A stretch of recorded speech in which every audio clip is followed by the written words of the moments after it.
Hey everyone, welcome back to the Fleetway Sonic Experience. What have we got in store for you? More British moments, that's for sure. More Sonic just being not exactly the greatest person in the world. I'm still sticking to my theory that they're just tolerating Sonic because he's the best chance they have against Robotnik.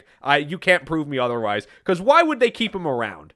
Because this dude's just not great. He's just kind of an asshole. I don't know, man. Like, it's just so bizarre. All right, are we going to start with, like, the Archie comparisons again? Because I feel like... World record! Yeah, I mean, listen, this isn't even, like, Cope. I don't know. There's something weird going on here where, like, at first, I was like, yeah, I don't really understand what people were talking about when they say to dislike the direction of Sonic in this comic. I think I'm starting to kind of understand, having read almost 40 issues of this now, why this is off-putting. It's a never-ending barrage. It feels like he's just mean for the sake of being mean, and that doesn't feel very Sonic-like. Yeah, there's a difference with him being quippy and, like, throwing it back and forth. But yeah, no, Sonic's just mean. It's like when I said it at, like, the beginning, I think of, like, Nigel Kitching really, like, getting a rhythm of it all. It'd be a lot more tolerable if it was, like, Sonic and whoever he's, like, being mean to, and, like, they're returning it to him. Like, it's a back and forth and they're quipping with each other. That'd be a lot more tolerable.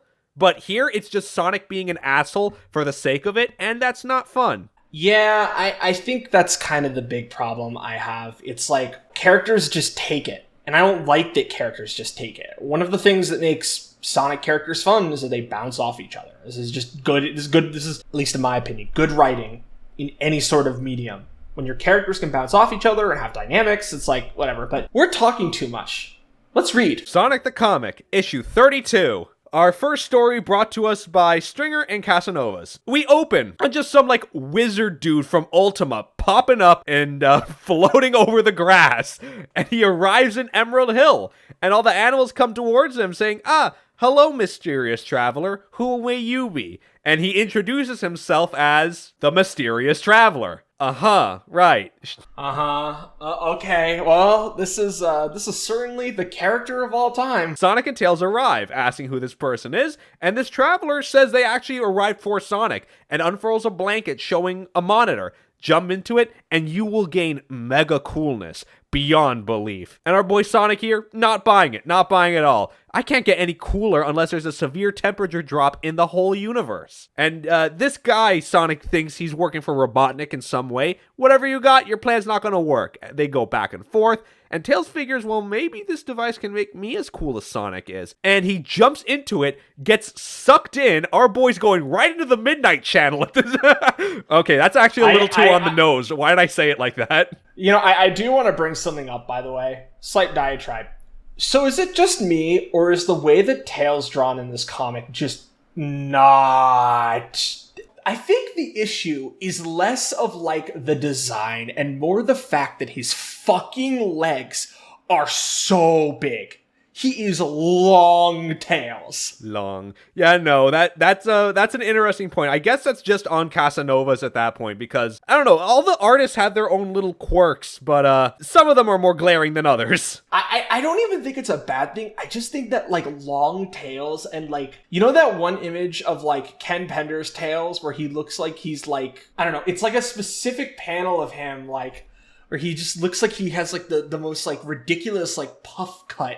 Like, I don't know why, but, like, this version of Tails gives me those vibes. Do you understand what I'm talking about? No, yeah. I know what you mean. It's just, it is what it is, I suppose. It's not a bad design, it's just a funny thing to look at. As Tails is diving into the Midnight Channel, on the other side is what is called the Misery Zone, one of the darkest and deadliest zones on Mobius, filled with insane architecture and your standard D&D monsters. This is not Sonic. This is the least Sonic shit I have ever seen in my entire life. Why are we here? Yeah, this is weird. What is this? At Emerald Hill, in Tails' place, a monster from that zone appears behind the stranger, and Sonic demands an explanation. Well, Tails took the trap meant for Sonic. This machine is a unique zone exchanger. It frees the deadliest monster from the zone, but it only works if a fool takes its place. So this Fishman Godzilla-esque creature shoots its fire breath at Sonic, as he says, I gotta thank Tails when this is all over. But this guy says, you will never see Tails again. The Misery Zone is inescapable, and this monster is unbeatable. On Tails' side, he's trying just to survive the zone.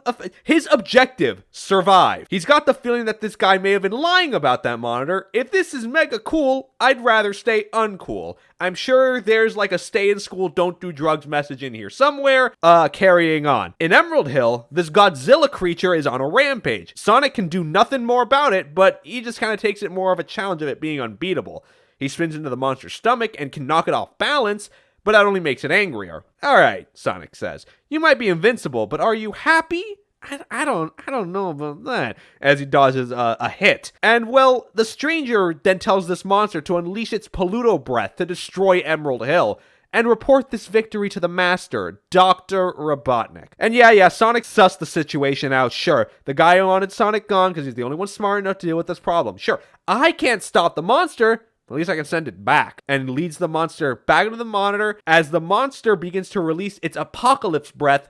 Just right before it does so, Sonic throws the monitor into the monster, on contact, sent back to the Misery Zone. And when it's back, it releases its breath and it's felt by the full brunt of the zone. And from then on, the Misery Zone had become the Missing Zone. And of course, in the law of equivalent exchange, Tails is back. Is grateful that Sonic saved him, but Sonic's like, I was kind of just more saving the zone. Saving you was, a bonus? Now when I think about it, no. Look, at least that's like a funny string of sentences, but like, dude. I guess. Anyway, the stranger's running away. Sonic says just let him go. Robotnik will do worse than anything we could do. And at the end of the day, look at me, the only unbeatable guy, Sonic the Hedgehog. Man, our guy's got a little bit of an ego, but it only sucks when it's justified. Okay, can we please turn our attention to this panel specifically? I need to ask a question, right? So, like, can we just completely... Can we make this part of the thumbnail? And can we just insert something in there? Because I feel like this is a prime shitpost panel. Like, you just need to, like, blotch out the text entirely. And then once it's blotched out, we can just put our own meme shit in there. I'm gonna blotch it out and put Minato pointing his evoker to his head. That's what it's gonna be. Nah, I feel like we can put something better than that. We'll workshop it.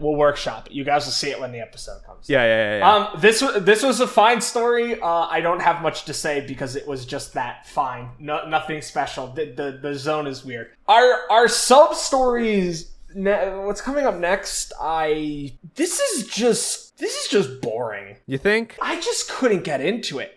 I think the idea is kind of cute, but just nothing happens. In these. Well, you know, we need to see the whole thing before we like say our full sentiments on it. So let's just begin on this story written by Isles, art by Hadley and Burns. So we open on Sonic. He's testing one of Porker's inventions in Emerald Hill, a kind of electric baton that he says can turn badniks into nice-nicks. So basically just does auto rewriting of their programming to turn them on Sonic's side effectively. He uses this electric baton. On contact, the badnik just explodes. Quickly, we then turn to two guys, a cat and a rhino by the name of Cam and Bert, who act as the cleanup crew to collect the scrap metal after Sonic destroys badniks, working under the name the Badnik Army Repair Functionaries, or for short, BARF. That's just a comic book moment. That's fine.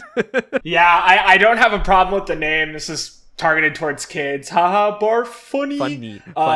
Funny, but like, yeah, I don't have a problem with the name, so it's fine. Anyway, they get a call to Emerald Hill to collect the badnik. They push a button on the chair to take them directly to their vehicle, to which they lovingly call it the Barfmobile. Soon as they arrived at the scene, they tell the SWAT bot who reported it, take an oil break, we're on the job now. Burt works on hardware, he has several hammers to repair the Badniks in question. Cam is the software engineer, and when he looks into this scrap Badnik, he says it was infected with a Nicenik virus, which is going to take way too long to reprogram its Badnik functions. So Burt will just repair what he can with the few Badniks still repairable. Then the SWAT bot comes back around to report with 2 Badniks that were reported missing. Cam does not take that lightly. It takes it to mean that this SWAT bot does let them escape, and now they need to track them down. Our glorious leader Robotnik will hear of this and have you scrapped, which Burt, of course, hammer at the ready, figures they'll save their leader the trouble and do it himself. Okay, that's the end of this, sub-story, but I don't hate these 2 characters. They seem to have a fun dynamic. I don't have a problem with the characters. I just think that what they're doing is not that interesting in context. Sure, it does seem a little benign, but I don't know. I feel like there's potential here. There's real potential here. Yeah, we'll see. We'll see. Quick jump. We are going back to the poster mag. As we had mentioned before, Sonic the Comic did poster mags, and as you'll soon see, summer specials. But a lot of them were reprints. Some of them had new stories. This is one of them, poster mag number 5. And our story today is Ocean of Horror. And now, it was sold uncredited, but according to Richard Elson, the story was written by Lou Stringer, and Richard Elson did the art. We open on Oil Ocean, seeing Robotnik's newest threat to the environment, what he just calls the pump, churning out more oil than ever before. Sonic and Tails arrive to this contraption, intending to stop its function before it pollutes all of Mobius. Sonic leaps into an oil slide, Tails telling him watch the step, but Sonic is using the slip and slide of the oil to give him more leap right to the top of the pump, and our boy sticks the landing. But he's interrupted by Octus Badniks protecting the pump. He's able to take him out easy and burrows dead center into the pump. Once they're inside, Sonic and Tails see simple mechanics, and Sonic just thinks that this is way too easy, and throws the dead switch, the oil stops pumping. Till suddenly, Robotnik is on the monitor saying, oh, come on, the best was yet to come. The pump was just a simple threat to lure you into the zone. The real threat is a super bomb hidden on under the platforms. In 30 seconds, it'll detonate, destroying you and your furry friend, and turning all of Oil Ocean into a huge fireball. Tails is just begging him to reconsider the action, as Sonic is just moving fast as he can to find this bomb. Runs out of the pump, destroying Badniks, running all over the zone in record pace as the timer's just counting down. And he can't find this bomb. And in the stress, half time has passed, Sonic succumbs, and now he's Supersonic, gaining faster speed to track down to find and destroy this bomb. And Supersonic does find it, and in his crazed mind just thinks, gotta smash it, I gotta destroy this. His first instinct is to just burrow through it, but Tails screams no, it might detonate. But with no more ideas and time wasted, the best Supersonic can do is just fly around it at super speed, containing an air vacuum just in the hopes that the explosion will be contained.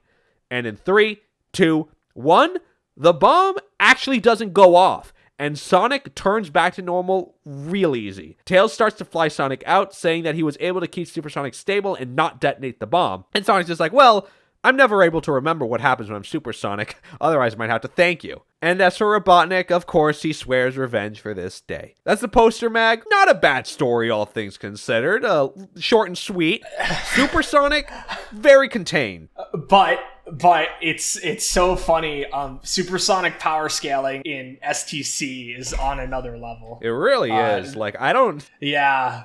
Like he's just broken, and I think it's very intentional. I don't know. I kind of want them to explain a bit more about the parameters of Supersonic. What exactly is it? Is it just stress, or is there some other actions in play here? Because, hey, Stress, intense emotion. It seems like those are the 2 core ones. Yes. So, while that's the poster mag done, we got a big thing to cover now, because now it's time for the 1994 Summer Special. And this is a big one because we actually have a lot of stories to cover.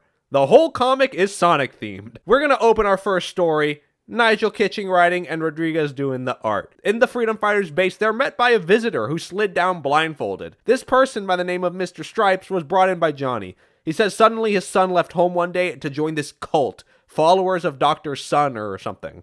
and asks Sonic to go look for him. Sonic's just like, man, look, this is not a missing persons bureau, but I guess I'll take the job. Things are dull around here, and I have heard bad things about this Dr. Sun guy too. So he brings Tails along and uses Starburst to head right to the Mystic Cave Zone. And on the spot, they're ambushed by a Crawlton Badnik, quickly taken out by Sonic. Freeing a Flicky from Emerald Hill, Tails trying to comfort it as it's waking up, but at the same time, Sonic is ambushed by Flasher Badniks. Cornered into a collapsing bridge, Sonic falls and is about to go headfirst into a spike trap. Tails flying in just the last second. A pretty nifty flying, huh, Sonic? Don't let it go to your head, kid. But Tails does not watch where they're going and end up falling into a hole surrounded by spikes, starting to close in on them. Sonic can see a handle up top and wants to climb the spikes like a ladder, but upon touching the top, not the pointy bit, he's electrocuted. Then asks Tails, can you go fly up to grab it? Why? Why not? Do you have any better ideas? But Tails is like a little dizzy, but does his best, flies up, pulls handle down, and it does pull the spikes back. Did I do good, Sonic? Yeah, but don't cut it so close next time. Sonic, are you teasing me? But doesn't matter. He's cut off. A voice calls out to them, being welcomed by Dr. Sun himself into his domain. And that is the end of the first part of this story. Dude, like, the final panel of this is sending me. All the kids look like they just ate a fuck ton, and, like, they're all, like, they're all baked, and the doctor is just like, Yeah, no, that's like, a fair call. I'm not gonna lie. Yeah, this cult shit is gonna be real funny, especially in the context of British moments, so. Yeah. So our next story is a Robotnik-focused story written by Kitching and art by a new artist by the name of Mike White. So he's actually an internal artist at Fleetway, mainly worked on 2000 AD, along with other Sega scripts within Sonic the Comic. Unfortunately, in 2012, he passed in part due to complications with arthritis. Grimer has given Robotnik a vehicle to test drive. It's just like a flying machine with a hammer attached to the front. It kind of looks like that one boss from Advance 2, does it not? Like the big hammer smash thing kind of looks like that. Yeah, but like the art style of this is echoing like Mean Bean Machine. Grimer warns Robotnik not to touch the Mega Drive lever or the Mega Attack level just yet. We're still having a few issues with it. Robotnik demands Grimer bring me a target and brings out a Sonic statue. With Robotnik smashing with these, but that's boring. I need something more. I want a moving target, Grimer. Grimer does not listen to his pleas, but moves as best as he can away from getting smashed. He runs out the test room, still being chased, and Robotnik's really trying to put the hurt on Grimer, and now wants to try that Mega Attack thing he mentioned, but tells Robotnik, I really would not do that if I were you. Don't be such a girly, it only hurt for a minute. Throws the switch, hammer swings back, and bonks Robotnik over the head with full force, smashes through the pilot seat and grounded. It's okay enough, but he'll have to take a rest. I feel a headache coming along. That was pretty funny. Yeah, I mean that's a small story. It's fine. Yeah, our next story here, focusing once again on our buddy Tails, Kitching and White, the creative team. Tails is flying toward the base and is quickly ambushed by a swarm of flying badniks, fully intent on taking him down. They're too fast for Tails to outrun, so maybe he can outmaneuver them, going into the forest low and zigzag through the trees, and lets just the badniks smash their way through, and gets most of them like that. A decent amount, though, are still following. The few remaining badniks fire missiles on Tails, and lead him into a cave where he tries to take cover. In the darkness, the badniks are actually not able to see in the dark, but they think Tails can't see them either. Tails, being a fox, does have enhanced vision in the darkness, and is able to take them out quickly. As he flies out, one stray badnik fires a good shot on him, and he just eats it. And this badnik, about to finish the job, leaving Tails to be saved right on time by our boy Sonic. He was late to the meeting, so Sonic came looking for him. And Sonic chastises Tails, like, you can't even handle one badnik by this point, but he's like, Sonic, no, like, I was being chased by a swarm of them. You should have seen me take them all on. Yeah, okay, sure. Whatever you say, man. As he just fucks off. And that's that story done. I'm not gonna lie, you don't really get to see moments where, like, the characters use their, like, animal characteristics, so bonus points for that. Yeah, but again, a very, like, story here. However, guys, I hope you're excited. Echidna Lore is back on the menu. It's not back on the menu. No. This is the most bog standard Knuckles shit ever. Thank you, God, I am completely okay with this. Welcome to Knuckles, Guardian of the Chaos Emeralds. This is our Knuckles introduction. So, here's the funny man. Here's our funny guy. Both writing and art were done by Nigel Kitching. A lot of people don't give him props for his art, but Honestly, he has a pretty good style. I like how he draws Knuckles in particular. I like how he draws Knuckles, but there is something I don't like that this comic does, and I want to bring it up now. Why is Knuckles' mouth like the Sonic 3 box art? I know which one you're talking about, but you know what? Nigel Kitching is just committed to form. He has his one reference and he's not budging. Everyone, no, but it's every comic in this issue with Knuckles in it, dude. Like, holy, it's really weird. I don't like it. Like I said, they have their one reference and they're not budging. We begin on a story. Sometimes on Mobius, the sun can hit the clouds in such a certain way where it appears that something is hidden in the sky. And perhaps it is this situation that has given rise to the legend of the mysterious floating island. Except this legend is different from all others. This legend is true. This floating island has been guarded by Knuckles the Echidna, the only inhabitant and alone all his life. But one day he does believe his people will return. We'll get back to that. They'll never return, TM. They're in purgatory along with the rest of the echidnas from extinction. All right, I'm all right. That was my one. I got my one. No more. You are legally obligated to shoot me if I make another joke. I'll pocket my one. You'll get it later. Okay, great. I'm so excited for it. All right. But Knuckles' waiting might be over. A meteor crash lands dead center at the ice cap zone, and Knuckles takes the shortcut via the zoom tube and is thrown right to where the meteor landed. But it doesn't look like a meteor, it's made completely out of metal, and a hatch opens up. This probe comes to Knuckles and asks for his assistance. Follow this remote camera and it will take you to me.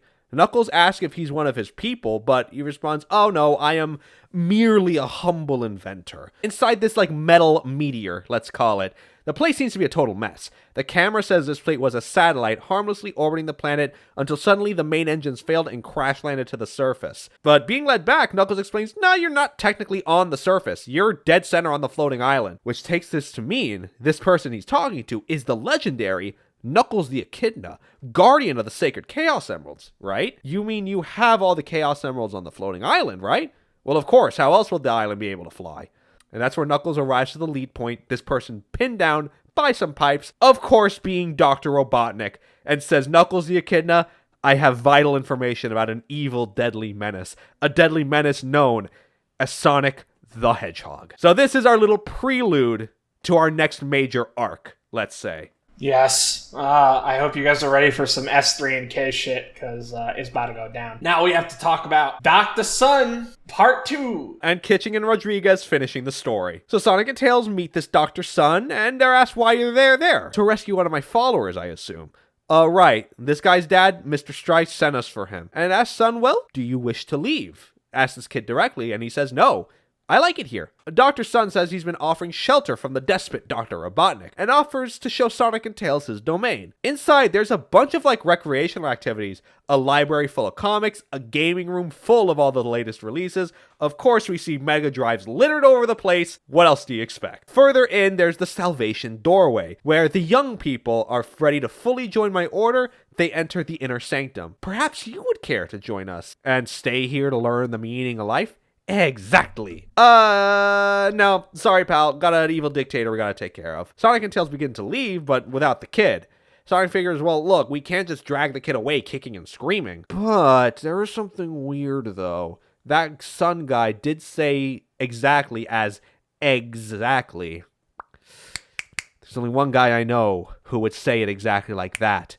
Sonic runs right around and rapidly rips the robes off Dr. Sun, saying, "Listen, man, if I'm wrong, I will apologize, but it's not. Sonic was right. This is in fact Robotnik in disguise," and makes a break for the inner sanctum. Beyond this curtain, surprise, surprise, is a roboticizer. And Robotnik admits this was the smoothest operation yet. Folks were queuing up to be turned into badniks. Which Sonic, obviously has some issues with the situation. Robotnik takes up the Eggmobile, fire electric shots at Sonic, and misses every time, leading him to leap up, kicking Robotnik off the pilot seat. Sonic starts to drive it up toward the machine to scrap it, and with it done, the whole place is gonna blow as a result, leading Sonic and Tails to lead the kids out from the sanctum. Even in flames, Robotnik probably escaped. For some reason, he always seems to. But that's the end of our summer special, and what a fun set of stories. What a good time. Yeah, it was good. Solid, one might even say. Also, shout out to this incredible image of Dr. Sun with the most yeah, dog, I hit that shit. Yeah, no, I mean, hey, the vibes were right. Good job. And as far as that ending of the Knuckles story goes with Robotnik saying I have vital information, I'm not gonna lie, it does give me the vibes of a schizo poster going, I have information relating to the arrest of Hillary Clinton type shit. Well, it's the vibe. It's the vibe. So we are now getting into our next major story arc. They, in terms of art direction, wow, they did a great job again. But this is expected from Kitching and Nelson. Welcome to the Enter Knuckles arc. And Sonic the Comic, issue 33. So we open as Sally Acorn. No, not that one. The other one. Is... I can't believe that we have to say it every single time. It's going to be so... That's the running gag. It's Sally Acorn. No, not that one. No copium in this house. Not today. I'm off my supply. It's okay, guys. Good. You're keeping yourself under control. I'm very proud. Sally begins to talk about Dr. Robotnik is missing. That's today's top story. Details are sketchy, but the famous dictator of Mobius is believed to have perished when his new space satellite, Death Egg 2, fell from orbit. Rumors that the authorities have been unable to locate the crash site are unconfirmed, but as Porker Lewis says that you've got to turn that off. We've got work to do. As Kintobor as fucking Zordot. Dude, this is... Okay, how do we feel about this shit? Because I don't know if I like this. I don't know if I like it either, but it's very funny. It's extremely, extremely funny. I mean, I feel like it's an interesting caveat. I don't know what they're going to do with it, though. How will this story end, folks? I can only imagine. Regardless, this Kintobor computer, he's explaining that the Death Egg probably crashed into something before it touched ground. It's not going to be found on Mobius, which leads Johnny to think, well, maybe it crashed into the floating island then. Maybe he's just like, bro, what are you on about? The floating island's a dumb legend. Shut up. Smash cut. Sonic and Tails are flying out on the tornado. He's complaining we got topped into hunting a dumb legend. But Tails is just like, no, man, look over there. There's something between the clouds. He's like, I don't believe it. We found the floating island. So they begin to descend, and Tails calls the base to report they found the place and are making for a landing. Johnny says, well, I guess some people think the floating island is just a dumb legend. Porker says, well, come on, Johnny. Nobody could be that stupid, right? Amy just goes, shut up, both of you. Damn, the fucking misogyny in this comic is unreal. Holy fuck. Oh, God, wait. Iconic STC moment is loading as we speak. Mentally prepare. Sonic and Tails begin to walk through the island, ending up in what we assume is Marble Garden. Sonic says, of course, just because we found this place, it doesn't mean Robotnik is here. Sonic, I don't like the look of that face as it shoots an arrow. I don't like the look of your face. Am I complaining? As Sonic just goes like this. I'm not gonna lie, this got some Larry David energy to it. It's fucking crazy. No, it is absolutely Larry David core. This is the most Curb Your Enthusiasm, Seinfeld type beat shit in the entire world. Oh God. So Sonic asks if Tails what are you doing? You can't take a joke? As Tails dodged the arrow and ducked him out of the way. And they go to run against the flow of arrows coming in, and Sonic spin attacks through the statue's face. And he's able to dig through the other side and ends up sliding down a steep hill. He's just fine. I like falling towards certain death. And as he keeps falling, he asks himself, will I ever learn if there's a time and a place for my sarcasm? And once he reaches the end, basically at the edge of the floating island, if I wonder if there's ever a time when a two-tailed fox was around when he's needed. And Tails swoops in just in time. Please don't cut it so close next time, okay? Holy shit. Okay. The banter. This is what I want. I like this. This is exactly what we kind of want to be on. This is the level that I think is appropriate and good. And it works. It works. Tails can't fly Sonic all the way back up to the surface, but maybe we can find our way through that tunnel. And once they land inside, they just find an empty room. As Sonic sees that the walls don't seem to be very solid, unfortunately, and is able to break his way out back into Marble Garden. And immediately, they see a spiky badnik patrolling the area. Sonic rushes to destroy it, but at the last second, it protrudes its spikes, to which Sonic is able to defend himself with a move that he calls his force field, but this is just the insta-shield. Yes, so for some weird reason, they're going to be contextualizing this as a force field. I think the writers themselves are like, what the fuck is that? I guess we'll call it a force field. But yeah, for all intents and purposes, this is the insta-shield. Tails asks him when he's able to do that, but I'll explain later. If Badniks are here, Robotnik's gotta be around somewhere. Which Tails asks, well, when we do find Robotnik, what are we gonna do with him? Good question, my little friend. Speaking of which, Robotnik reveals himself, congratulating them on finding him so fast. Sonic rushes into action as there's no one to protect you this time. But on the contrary, Sonic ends up taking a punch right to the face and is introduced to our friend Knuckles, the invincible guardian of the floating island, and my personal bodyguard. That's the end of this story. They're gonna fight. Oh, they're gonna tussle. Meanwhile, let's see what the other situation is going on with Isles, Hadley, and Burns are up to. Cam and Bert hard at work disassembling the SWAT bot for letting loose a nice Nick, of course.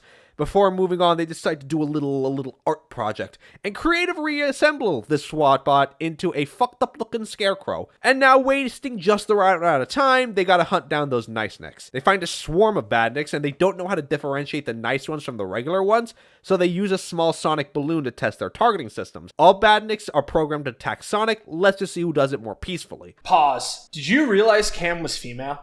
I did not. I mean, no, dude, like, I'm looking at this art, and I'm like, holy fuck. If you take another look at the art, you'll see that they accentuated the breasts and the ass, like, really heavily.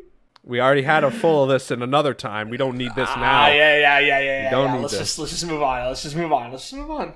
Yeah, so the sonic balloon, they did that. The badniks full on assault it. Bert dodged the incoming fire, so they're all working as intended. Let's just move on. They see the two nice nicks in question, who name themselves Bomb and Bim. They're making count of the flowers in Emerald Hill, and currently they took note of 982 flowers. Let's go find some more. A badnik swoops down and destroys the flowers, which actually pisses off the two nice nicks, and chase after the badnik to enact revenge, and kind of smush it in its air, and leading it to down one of its jet engines. And kind of wondering, like, what did I do wrong here? Cam and Bert have flown around testing for nice nicks all around the zone, nowhere to be found. Eventually, they find their way toward Bim and Bomb and prepare another sonic balloon for testing. The nice nicks are clearly pissed at the car flattened the flowers, and on top of their sensors detecting that they looks like they did something to Sonic and intend to make them pay, making a dive bomb for the two of them. Cam does figure they are technically the nice nicks in question, but they don't exactly seem that nice. So, okay, that's the end of the story, but see, this is kind of like where I'm talking about, where there is something a little interesting going on here with, like, okay, there's some stuff with, like, the badniks, what does exactly mean for it to be reprogrammed, because still seems to have its violent tendencies. It's programmed now to, I guess, defend Sonic instead of attack, which I guess that's interesting enough. Yeah, I guess, I don't know. It's, the specifics of it are weird. True enough. But anyway, back to the important stuff. Sonic the Comic number 34, our boy Knuckles kitching and elsing. What's happening here? Knuckles took the hit. Knuckles did the hit, and Sonic is able to recover, though Knuckles says he barely touched him. Robotnik says, give it up. You'll never get these islands Chaos Emeralds. And Sonic's just like, what are you talking about, dude? I already got the Chaos Emeralds. I got some of my own. Come on. What are you talking about? He's like, oh, what did I tell you? The villain stole my Chaos Emerald and now he's come after yours. I am but a humble servant of my people, and we all live in mortal fear of this vile creature. If he harnesses the power of the emeralds, we are all doomed. Steal my Chaos Emeralds? Never, as he just punches him right in the fucking face. And Sonic says, okay, I see. Robotnik lied to you. I think you're probably a nice guy, but you're not going to get away with hitting me. So Sonic returns fire and tells Tails, you know what to do.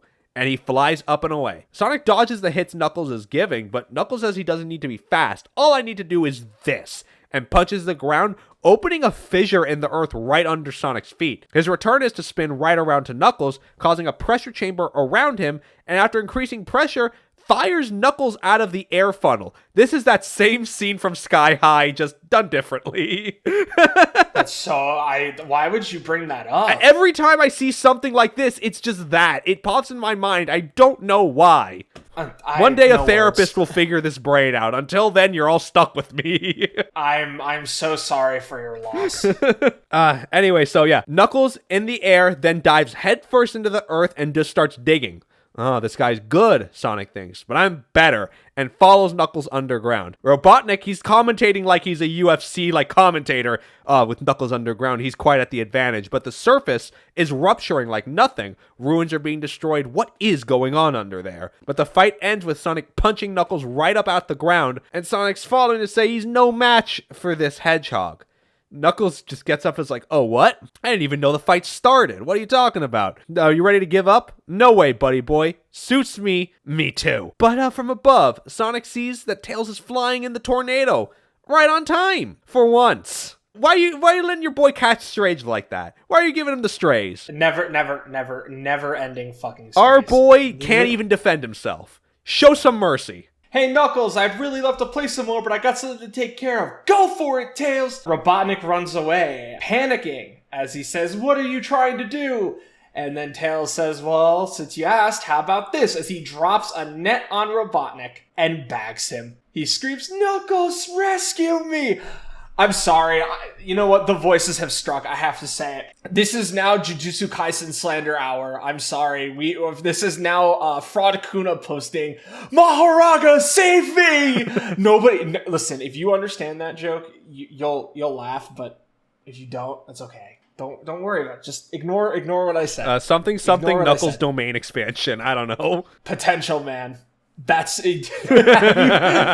Have you seen the Potential Man memes? I think so. I mean, all I see most of the time is the I'd win. That one I like. So, we're having a brief interlude to talk about this because I feel like it's important. So, here, I'm going to share the...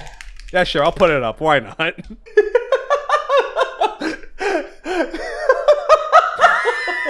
Meet Potential Man. Oh, I have seen that. I've seen a very interesting variation of that with Silver. Anyway, continue. Yeah, this image is so funny because it's kind of so Shonen agenda posting is reached new heights with JJK, One Piece, all this shit. But the Potential Man meme is unreal. Same with I'd win and Save Me Maharaga, which are all godlike. Yeah, but no, this is an incredible meme. Summon Maharaga on anyone and let Sakuna steal my bag. If and when, but never is. Damn. If and when, but never is. In a way that does describe Knuckles so far. Wow. I don't know, man. You know what? I'll do it one more time. Was Archie Knuckles Potential Man? No, he wasn't. He was absolutely not. Who is the Potential Man of Archie? We got to think about this for a second. Now, this is a real question. Yeah, no, that's a real question. Who was Potential Man? I mean, Shadow got good moments, but that was with Ian Flynn. Shard was Potential Man. Not because he was even bad, just because he literally had his moments stolen from him. Yeah, I guess you're right. Anyway, back to this. So, Knuckles figures is well, if I catch you, Sonic, Tails will come back running. But Sonic says, dream on. You might nearly be my match in a fight, but in speed, you're not anywhere close to my league. Knuckles chases after Sonic as he gets on top of the plane, demanding that they come back as they have unfinished business. But doesn't matter. In the air, Sonic and Tails are on the way back home, and Tails asks, well, what do we do with Robotnik then? I don't know. I'll think of something. But in the end, Tails well, Sonic, do you think you could have beat Knuckles if that fight ended? So I was of course I am, little buddy. That was just a warm-up. But Sonic thinks to himself, Knuckles, that guy is pretty tough. I don't think I've seen the last of that character. As of course, Robotnik is being dragged below, screaming, he'll get him for this, you miserable little pincushion. So that's the end of that story. Sonic avoided the power scaling issue. Great end to the story. Wow. I guess we won't figure out who Potential Man. All right. I'm going to shut the fuck up now before the brain rot sets in perma. So anyway, back to the Nice Nick situation. Isles writing, Haley and Birds on art. The two Nice Nicks swoop down on Cam and Bert, with Bert's best line of defense is his hammer. One of them just kind of flying right into it and takes a dent. These two Buzz Bombers retreat and the two chase after them. They follow the loop in. Bert follows directly. He enjoys the loops, but Cam, she's not taking this very lightly. The Buzz Bombers go into the base of the cliff to hide. Hopefully they just won't be found. Cam and Bert find them right on the spot, and Bert just ends up dismantling the Nice Nicks in question, freeing the animals inside. Well, the idea was to reprogram this, but, oh well. The two kids were powering the Badniks' run for their freedom, but they're grabbed and held down by Bert. Unfortunately, we only have enough parts to put together one Badnik, but at least we handled all the nice nicks. There's only room for one battery, though, but Cam tells Bert, just shove hard enough. Both of the kids will fit. And so this three-eyed buzz bomber gets reprogrammed, gets its nice nick virus out, done and dusted, and it's sent back out. Another day's work for the Badnik Army repair functionaries, done and dusted. If not that, if it was not for us, this nice nick virus could have spread like a plague. How horrible. Well, as they get off into their little vehicle, they take off. Right behind them, though, was another buzz bomber smelling the flowers. So that does end that little story segment. All in all, it was okay. Doesn't do much of anything in the end, but hey, at least they're leaving a thread with this whole nice nick virus. That's interesting. They could do something with that. I will not deny that. I guess we're just going to go ahead and kind of just move on? Yeah, we're just going to move on. Issue number 35. With, of course, Kitching and Elsing, our creative team. And so we open inside the secret base. Sonic is goading Porker that it's his turn this time. And he begrudgingly grabs a clipboard in his mother's house, like, I don't want to do this. Yeah. And in the lower levels, where the freedom fighters have been holding Robotnik in a prison cell. Good morning, Doctor. I hope you slept well. Oh, I did, Porker Lewis. And I had a dream about what I'll do to you when I escape. And he mutters, Sonic wanted me to answer you some questions, and I hope you'll cooperate, as Robotnik is just kind of like laughing under his breath. Porker nervously begins about your new generation of Badniks. What can you tell us about that? Robotnik only mentions, there is a Badnik that I have in mind that just so happens to be the right size to contain a pig. And Porker is just stomaching his fear, but does feel a rumble underground. Robotnik's like, no, yeah, now it's about time. And the rumbling came from Knuckles digging underground to break out Robotnik, here to save him from the evil Sonic the Hedgehog. Porker shouts for Sonic, and on his revival is held to the bars by Robotnik. Oh, I can't leave you alone for 5 minutes now, can I? But Chaos Emeralds, come here, give them, and be quick about it. The rest of the Freedom Fighters follow below, and Sonic, what happened, man? And just mentioned Porker Lewis, professional hostage, doing his usual thorough job. Again, man, a little uncalled for. Not the time here. Not the time. Just relax. It's not like that. He's just being an asshole, man. Porker tells him, no, don't worry. Just don't give up the emeralds. Don't try to be a hero, Porker. Doesn't shoot you. Johnny, get the emeralds. They bring the emeralds inside in an icebox case and tries to explain their instability to Robotnik, but he just does not care. Hand over the emeralds. Turns to Knuckles. See, I told you he had them. Now they can be returned to their rightful place. But Sonic does have one question, though. Knuckles, how did you find this place? The base is a closely guarded secret. Well, Robotnik answers that Knuckles had a homing beacon implanted in his skull, which is tuned to a device placed in Robotnik's tooth. Okay, why would Knuckles agree to this? Number one. Number two, how did this happen without him taking injury? And number three, why would Knuckles agree to this? This doesn't make any sense. Yeah, that's kind of wild. What happened here? I don't think Knuckles definitely would not agree to that. Knuckles is it's not true, but I feel like he would be anti-technology, like in general. This is Knuckles the Echidna Amish, the greatest thread shut down after 10,000 pages of debate? I don't know. Maybe. But yeah, that's really weird. Suffice to say, the device planted inside Robotnik's tooth. Very weird. But so it's like, all right, whatever. Sonic shoves the box into the cell, leading Robotnik to follow Knuckles' tunnel, blocking the path on the way out. So Sonic's not giving up, though. On the main level, the Contobor computer says he tracked Knuckles and Robotnik. They made their escape well planned. So they head to the tornado. He and Tails can have a chance here. We then see an Eggmobile. Robotnik is gloating that he finally has the emeralds. Knuckles saying that he expects to be given them. Yes, I'm as keen as you are for them to return to their rightful place on the floating island, Knuckles.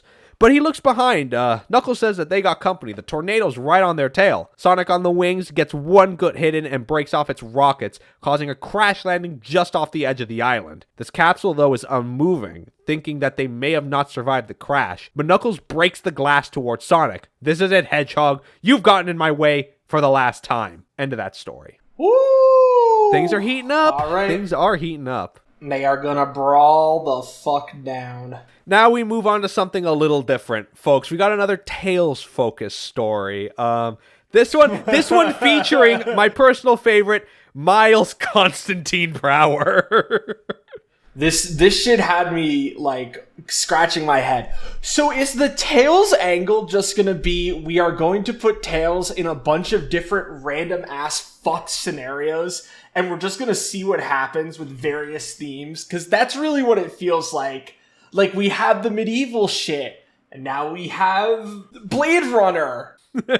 Yeah, like, what's the deal with this? Like, I wish they would double down with something more central. Like, I think us freaking out of Tails being a chosen one, very funny. I wish they'd commit to that. But who knows? You know, who knows? Written by Isles, the story is, and we have a new artist by the name of Roberto Corona. He's in-house, remained on STC until 150, and would later move on and pivot in his career to work in advertising. I do have to say about his art style, though, his art is, like, kind of, like, blobby looking. Like, I don't know, the line art does not seem very solid, and it's not exactly the most appealing thing to look at, in my opinion, at least. It's still good art, all things considered. It's fine. I don't know, it just doesn't have the look of Sonic the Comic, in my opinion. Yeah, I don't know. I think this art kind of looks like it's not good. I think Eggman looks kind of good, but I think it looks a little too jank. That's a little jank is the best way to put it. But we open with Sonic and Tails. They're doing a little bit of domestic terrorism in the chemical plant zone and gotta get out of there quick. Sonic does land in some Mega Mac. It's corroding his shoes, but he's able to move out quickly enough to dry his shoes and not needing Tails to airlift him out. Suddenly, though, they're ambushed by some Robotnik goons, not really looking like robots, though. That's just my observation. They book it and try to make their escape in a pipeline in which a stray bullet ends up hitting the level which controls the floor of the tube, which separates Sonic and Tails. Tails is centered away and lands in some kind of command room where a large Badnik is reporting to Robotnik how he plans to flood several zones with Megamac. Robotnik does approve of this plan and tells the robot, nuts and bolt, the poisonous Megamac will flush out the meddling hedgehog and his friends. And this Nutson guy detects someone in the room with him, and the Badnik, this Badnik has like a necklace around his head, which I guess like are the heads of decapitated Badniks, which obviously is a little disturbing to see, especially to Tails. He's a little dazed and asks, what happened to Sonic? Where's my friend gone? But in Nutson's own words, the S word sends him in a fit of rage. And Tails sees, I see this guy is not exactly the friendliest of people. What am I gonna do? That's the end of the story. We'll come back to it in just a bit. Why the fuck? This shit is literally just fucking Blade Runner. It's so funny. Yeah, and you'll see what I mean by Miles Constantine Prower in a second. But continuing on, in issue 36, we're back with Kitching and Elsing to continue on with our story arc. Sonic is really trying to tell Knuckles Robotnik is the bad guy here, not me, and of course Knuckles is not listening. Trying to make connection with his fist, Sonic responds by releasing his Insta-Shield, and Knuckles really does feel it. And Sonic explains that he's able to do this by vibrating the air in front of him at Sonic speed, and nothing to it if you're a genius. That's some, Speed Force shit. I don't know. Then, Sonic offers Knuckles a demonstration of one of my personal favorite moves, the Sonic Spin Attack, and bowls into Knuckles and kicks up a dust storm while rapidly punching him.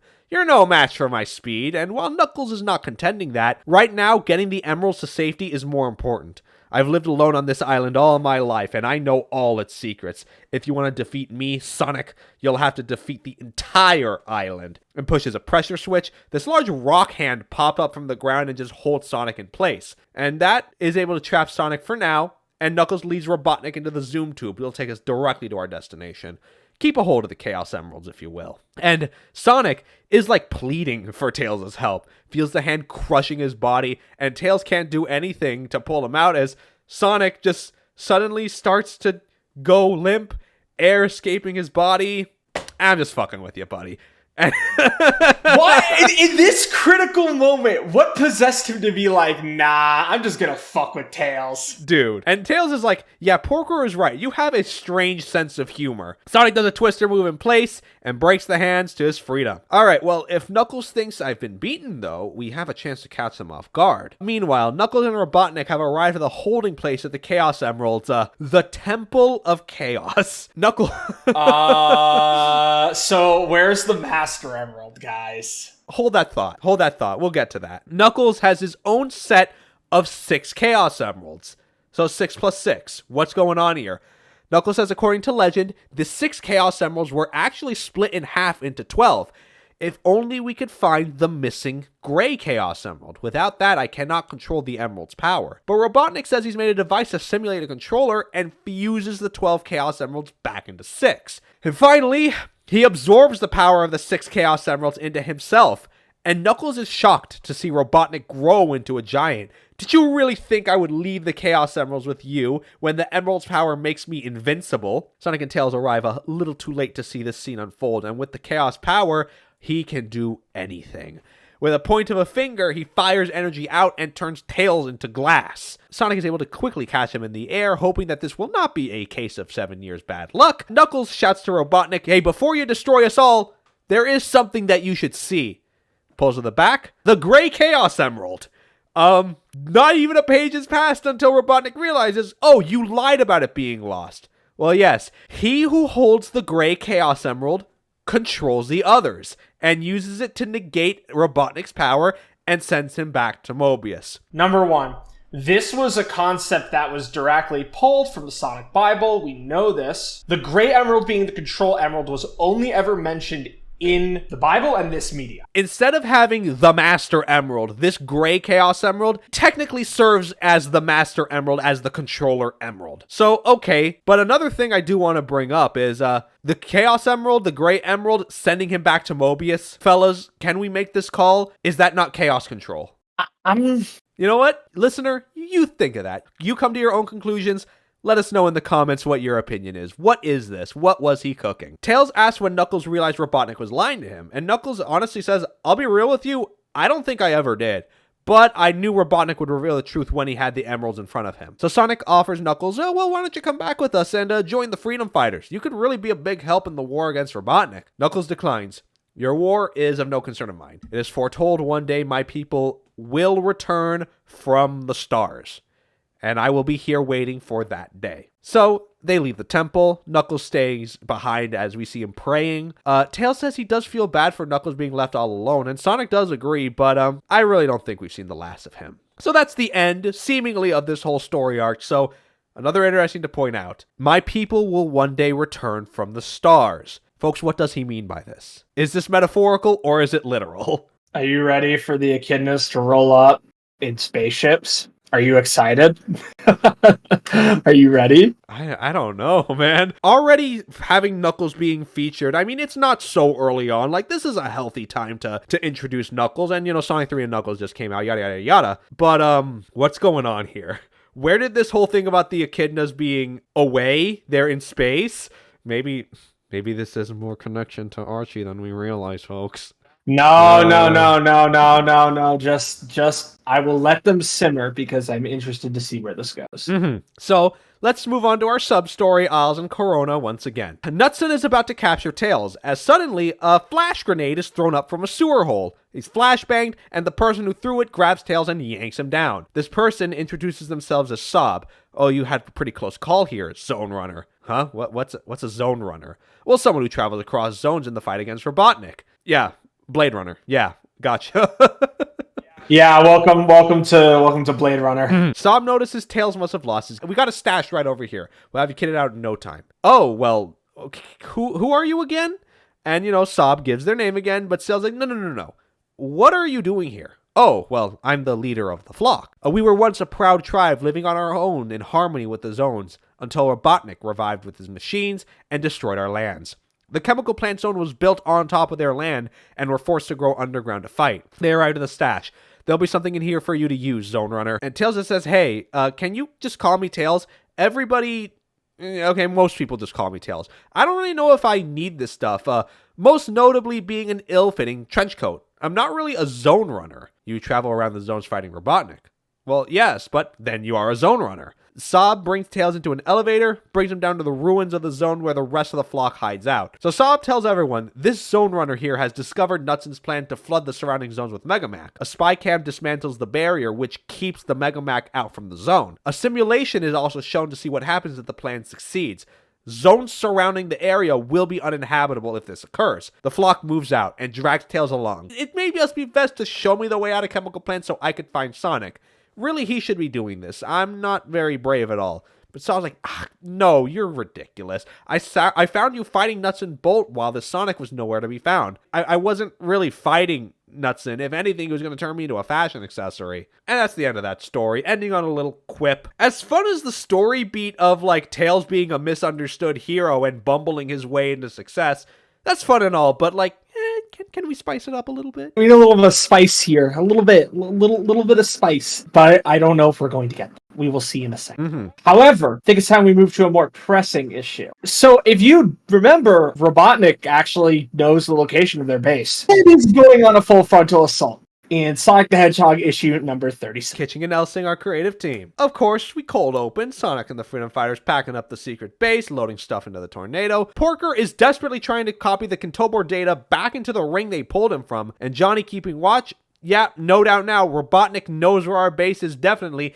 and is headed this way with an army of badniks and piloting the Big Arm. Nice use of game design. Yes, nice use of game bosses, and having this be the thing that bookends the original base, so to speak, because we know it's done for, is cool. So yeah. Meanwhile, on the floating island, Knuckles is busy purging Robotnik's presence from the place, including scrapping badniks and SWAT box. The plan for Knuckles is to hunt down every remainder of his presence, starting with the launch base zone and his newest Death Egg. Back at the base, though, they are feeling the rumble of the Earth and decide to stand their ground to buy time for Kintobor's data to transfer. Sonic and Johnny make their way to the source, watch the Earth break apart. Quickly, Robotnik breaks in. It's all over for you little creeps. The Doctor is in. First grabbing Johnny, leading Sonic to spin attack the hand and freeze him. Robotnik adds he really should be overseeing operations on the Death Egg, but I just could not resist leading the attack on your base personally. I would hate to miss your final moments. And after he's done here, he'll be back on the floating island before that idiot Knuckles realizes the launch base is still operational. And Sonic gives a good spin attack, saying that if the Death Egg goes on, Robotnik will be unstoppable. Precisely, you spiky rodent! And punches Sonic away. Johnny tries to warn Sonic that Robotnik cannot be beaten this thing. But Sonic's just like, I'm just gonna pretend I didn't hear you say that. Plan B. Sonic is going to break down the ceiling, letting Robotnik be buried under the rock and dirt. Hopefully this will give Porker enough time to copy the data.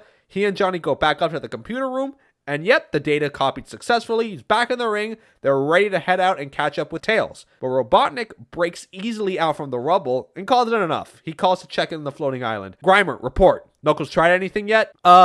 Yes. I report Knuckles tried to invade the launch base, but not to worry. He was ambushed by a badnik patrol, and he's been killed. Pretty messy, as a matter of fact. Dead, huh? Oh, that reminds me, I have to take care of a certain blue hedgehog. I'll be back at launch base within the hour. Logs off, monitor closes, and on the other end, Grimer has been held hostage by Knuckles. Was that quite all right? Yes, Grimer. That was all right. Nice. Okay. That was a nice little diversion, I guess. Back with Miles, Constantine, Prower, the Zone Runner, with Isles and Corona. Back at the chemical plant, Tails is being dragged along with the rest of the Zone Runners to stop this Megamac plot. Sob opens a locked door via hacking with a microputer, as they call it. It's a little handheld device, not too dissimilar to Nicole, I guess. I don't know. I guess? And also, its wire accidentally choked Tails in the process. Right as the door unlocks, a bomb is thrown in. One of the runners finds a badnik sneaking up on them and takes the shot to free the animal inside. A while later, they find a transporter to take them also the barrier of the zone. Tails the last one to come on, and they're asking, like, what are you, afraid of heights? Come on. Well, yeah, that's actually the one thing I'm not afraid of at this point. Tails jumps to the floater, but he misses and falls. Of course, the flock mourn the loss of a brave zone runner, but Tails just flies up. It's fine. It's good, man. Don't worry. This does startle the group, and the floater is thrown off balance, seconds away from all them spilling out. Tails can't push it back up to center, but he accidentally hits a button, which turns out to be a stabilizer. Corrects itself, and Sob asks Tails, thank you for your bravery and your acts. We are in your debt. Tails like, I didn't do anything. As far as I know, it just corrected myself. Humility. You know, most Zone Runners tend to be full of attitude, but you're quite different. I wonder how often they've encountered Sonic with that kind of attitude. That's a great question. As the flock reach the barrier, the plan is to close the already made gap with the dead robots, so Sob calls the attack. Knudsen, though, was expecting them to turn up, but you're not going to stop me opening the barrier and releasing the Megamac. Sob is ready to finish this fight, and Knudsen orders the security drones deal with the sheep. But let me deal with the the annoying box. Tails gets the feeling that this robot might be a little annoyed with him. Because he said the S word. Yeah, this guy really gets put off. What is it with Robotnik programming a pathological hatred for Sonic and all his machines? I guess it's just that's putting on a little bit of him into every one of his machines. Am I right? Yes, exactly. Well, regardless, we have these 2 stories now to finish up with our last comic tonight, Sonic the Comic 38. So, Kitching and Elsing, our creative team for our first story. So back in the base, Sonic, Johnny, and Porker are on the last stand. They're surrounded by badniks, and Robotnik digs his way out from the rubble. Oh, I've been waiting a long time for this moment, you insufferable little blue rodent. It's the end for you, Sonic. And, Sonic gives the big arm another hit. And Robotnik, though, says this machine is spin attack proof, which I don't know why they called it that. I don't know where they got this information. They call it the squeeze tag machine. Lame, stupid, cringe. What's wrong with you people? Awful. Awful name. Genuinely awful. Oh. Well, Sonic's like, what do you mean? There's no such thing. A few more hits and your machine will be history. Just need a little more time. Robotnik, though, says Sonic's time here has ran out. Then from above, Knuckles digs through the earth and dive bombs into the cockpit of the machine. Robotnik thought he was dead, but Knuckles affirms Grimer told him what he wanted him to know. Knuckles punches down the glass of the cockpit and it breaks. Sonic saying that he did what I weakened it though. Yeah, you did it, but I weakened it though. It's just quick, Sonic, just use your spin attack. And Sonic shears the top of the machine off. I don't need to tell you how to fight, okay, Knuckles? Looks like you need all the help you can get. Quips. See what I'm talking about? See what I'm talking about? This is it. Banter. They got banter. It's great watching them go back and forth here. Robotnik's last attempt just sends the Badnik army on Sonic and Knuckles, leading Knuckles to dig up back to the surface as Sonic follows thinking that Knuckles is scared of a fight. Oh no, it's just that the odds were against us down there. Above ground, though, everyone starts to feel the rumble coming out from under the ground, leading Badniks to pop out the ground one by one, as Sonic says now is the time for Knuckles to show us what he can do. Sonic rapidly takes out the Badniks in quick succession.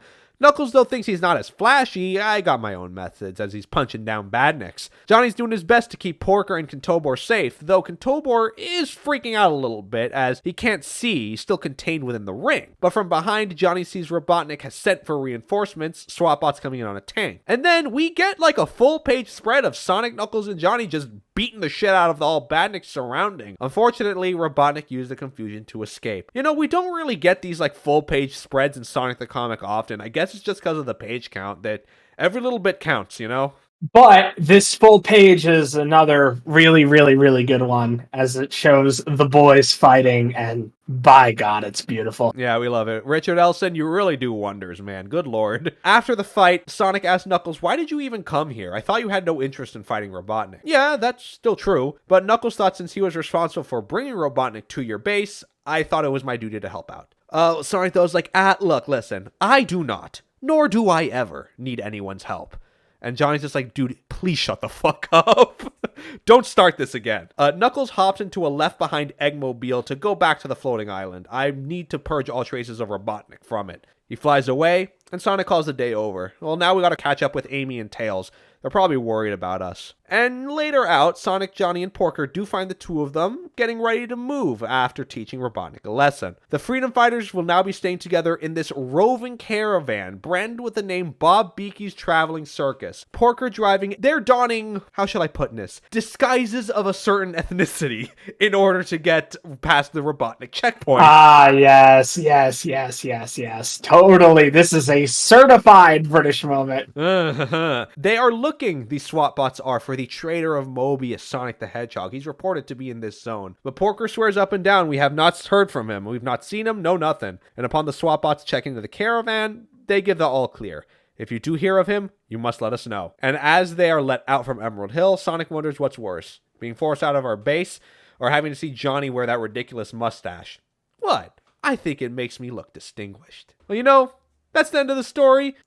A lighthearted end to it as well, even if the Freedom Fighters lost their home. And yeah, this is going to be, it seems like this is what the direction is going to be moving forward. Now the Freedom Fighters will be basically having a mobile base of operations, moving around in disguise as well. Will they actually do circus acts? Only time will tell, frankly. I guess to cap end the Sonic and Knuckles stuff, I think they did a good job with it. I think it was a little... I liked it, but it felt a little dry. Is that fair to say?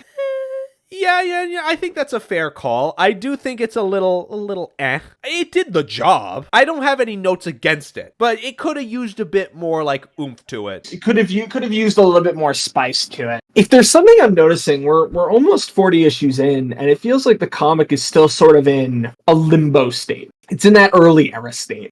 I really hope by issue 50 we start picking up the pace a little, because it's definitely starting to become a bit more noticeable as we dive deeper into these issues, I mean, true. I think this is actually a fair comparison to make. I mean, Archie didn't really find its groove until like issue 30 early on. You could even argue issue 50. But yeah, so we are still technically in that early stage. Yeah, they really need to hit the stride sooner rather than later. This Knuckles story is a very strong start to that. I'm not denying that. We just need to get to that. But we're going to end this issue with the Zone Runner plot line. Isles and Corona once again. Knudsen engages Tails directly as Sob and the flock rush in to deal with the security bots. Tails is begging for Knudsen to just calm down, and seeing that the barriers are almost fully corroded, all the while wishing Sonic was just here with him. Knudsen once again hears the S-word, and that sets him off, barraging Tails with a bombardment, a full explosion forcing Tails into a small room. Cornered, and Knudsen is running towards him, and out of ammo, breaks out the neck saws. Normally, he saves these for decapitating robots, but for you, I'll make an exception. Tails in a panic tries to use the microputer to get away from the situation, and is scrambling trying to get the door closed, unlocking the door to be used, and telling it, "Oh, jolly well just close the door." British moment. Johnny Well does not compute. Door closing for the first time. The shutter door starts to go down, but Knudsen is able to go under it and ends up getting kind of pinned. And the door kind of just jams, leading the microputer to try to force it closed, and ends up kind of crushing Knudsen's body. Ends up with him surrendering, but his head dislocates, popping wheels off, and just driving away. You may have won this time, Zone Runner, but you haven't seen the last of Knudsen Bolt. Okay, sure. Whatever. Tails meets back with the flock, Sob saying that the explosions caused the security robots to melt and seal the hole in the barrier. Thanks to you, our zones are safe. Tails is kind of amazed with the turn of events, not really wanting to tell them the truth about Knudsen's defeat, otherwise they might think I'm a real hero. That would get me into worse trouble. So Sob offers his Tails to fix Tails' microputer and mend the coat, and no, we will be waiting for you when you return, Zone Runner. By the way, how did you defeat Knudsen Bolt? Oh, I didn't really do anything, the security door just kind of crushed him, I didn't really have much to do with it. But Sob just says, "Oh, your modesty and bravery, you are everything a Zone Runner should be. The flock salutes you." And so Tails is just pushed down the barrier wall on a metal plate. He's waving goodbye to the flock. Man, I can't wait to tell Sonic all about this adventure. And on cue, Sonic himself was waiting for him at the foot of the barrier. "I've been looking all over for you, Pixel Brain. Where have you been? We got work to do. This is no time to be playing around." Of course, Tails ends only with a frustrated sigh. That's the end of issue 38 and the end of all of our comics. Oh, what fun. So, yeah, you're right. The comic still feels very base right now. Very basic stuff. Not bad, don't get me wrong. I'm enjoying what I'm reading here. I want more. It's time for more. I need to see more of what this comic offers. Not pushing it down. I'm simply just making a statement here. I want to see more. I am ready for more. I like it. It's offered me very well stuff so far, but it's time for more. Yes, agreed. That's pretty much the state I'm in as well. I would really like to see more from these comics. It is definitely feeling like that right now. We will see next time. I don't have much more to say than that. So, as always, thank you for listening. Patrons, we appreciate you as always. Patreon.com/SonicSpeed. The link is always in the description below. We have free 7-day trials across all our tiers. We got a $2 tier, early releases for all of our content. Additionally, a bonus show where Aaron and I have just finished reacting to Sonic Underground. Man, oh man, that was a difficult trek up the mountain, wasn't it? I wanted to kill myself. But hey, that's what the drinks were for. I'll say that much. We had a great time with that, so to speak. And for $5 a month, you get that plus a pre-show, which has been pretty expensive. We talk about the news, we talk about what's going on in gaming, and man, we have a lot of thoughts. So a lot of secret stuff goes on behind the paywall, folks. And for $5 a month, you'll get that. And for $15 a month, you'll get all that plus a video version of the podcast. And that includes the React stuff as well, that $15 tier does. So go on ahead, like I said, free 7-day trial across the board for all of our tiers. Thanks for watching, guys. And next time around for when we do Sonic the Comic, I don't really know 100% what's going on next, but we will be having some Knuckles-focused stories. I can tell you that much. What are we in for? Will we be getting Echidna Lore? Are they going to hop in so early soon and tell us what's going on? What do you mean the Echidnas are in the stars, Knuckles? Please tell me more. Are you a religious person, Knuckles? Do you believe in Jesus Christ? In Echidna Christ? It's fine. Where's this coming from? I just want to know. See you next time, guys. Bye-bye.